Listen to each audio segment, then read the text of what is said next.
We see a variety of challenges that international students face. For example, the food is different, and in a lot of cases, the weather is different. They speak really fast. I can't understand what they're talking about. It's a lot at once for them to deal with. Language adjustments, cultural adjustments, academic adjustments. The university is very different here than it is in their home countries, and they're asked to do things differently.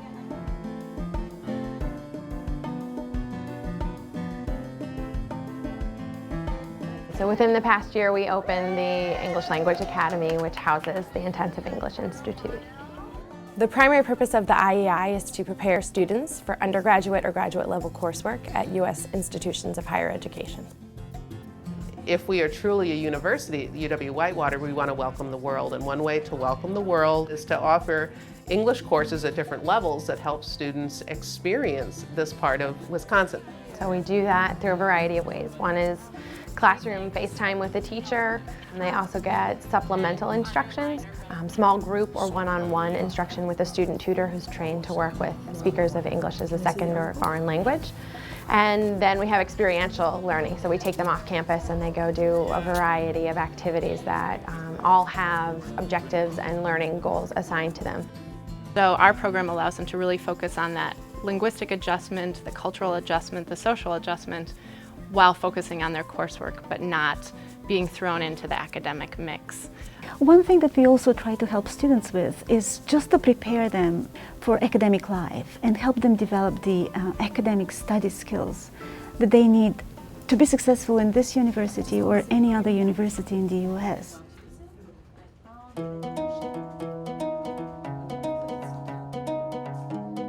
In China, where I come from, basically we just lecture. So all you need to do, just sit there and listen, take notes, do a test. In the United States, our classes are very interactive. Instructors encourage students to ask a lot of questions and share their opinions and work in small groups. That's not always a value that's shared or encouraged in other cultures. So we really help break that down. It's a safe environment to do it. Our classes are 15 students or less. To prepare students for their academic experiences, we give them similar academic experiences in the classroom. For example, they do need to write papers. They do need to do some projects. And we're able to walk them through those steps in the IEI. So they're doing the same type of work, they're just getting a lot of support.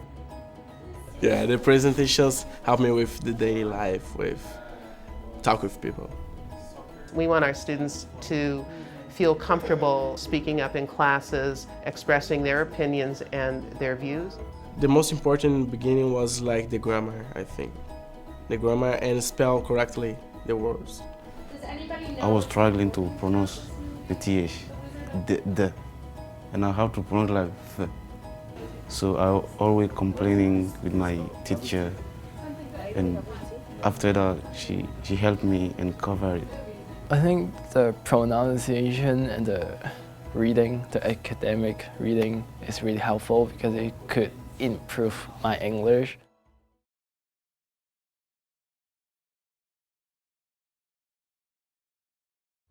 We did have a student who studied with us for an 8-week period over the summer, and he more than doubled his TOEFL score through our programming. An initiative that we started somewhat informally was to pair up international students with American students in advanced linguistics so that they can meet one-on-one and discuss topics of their own interest. So for me, I learned a lot of words that I never heard before that now I'm using in my classes. Every course also has a peer tutor who works with them, and so the students, after they leave class, have small group study sessions. And we are kind of there as a friend, but also as someone who can guide them. Maybe explain it in a way that would make more sense. I like the way that they're teaching us. We will learn from plays or games and music. Lions and tigers and bears, oh my! Lions and tigers and bears, oh my! Speaking, writing, and listening, oh my! Yeah! It's an interesting way to teach. So when they get into the next stage after IEI, they will be prepared.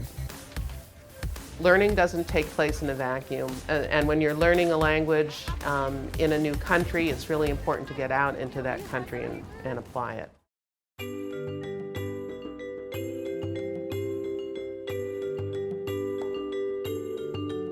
So your name, where you're from, what language you speak, and then teach the students a word or a very short phrase. Panda in Mandarin is 熊猫. In life, we don't normally sit down and fill in blanks, and so I would say performance-based assessment, having the students do a task or a real-life task and reflecting upon their progress with that. Who are you? I want to go to a school to make some friends, to learn the culture, to learn the language, to really living in this country. You're supposed to go out and see how other people speak, the way they speak. What do you like? What do you like? Told them about my culture and about my country. We don't speak English, we speak French, and the weather, we don't have the same weather too. 1, 2, 3. After watching the painting of Andy Warhol, we have to write something about what you like about the painting. And the students really seem to enjoy that community outing aspect because that gives them a chance to utilize their skills in a real-life setting. And a lot of our interesting artifacts, objects are in that exhibit as well. We visit a museum in Whitewater. I think it was so good. It's a long history and there's so many things. They're not just here to learn English, they're part of the community. They are, and we're encouraging them to take part in all kinds of campus events. Run through. Okay? Legs closed. For Step Africa, they had a workshop that went before the actual event, and a lot of the students went to that. And that was fun. They got to learn how to step. It was very funny to watch.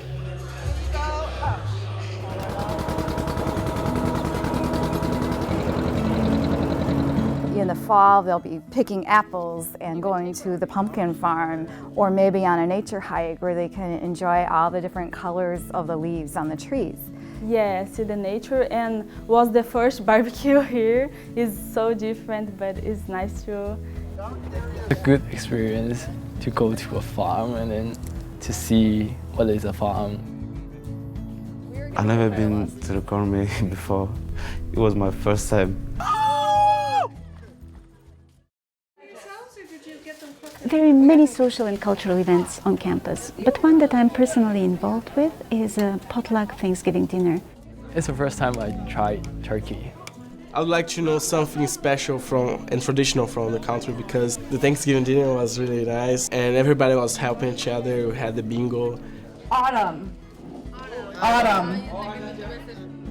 I think immersion is really the best way that you can apply these skills that you've learned.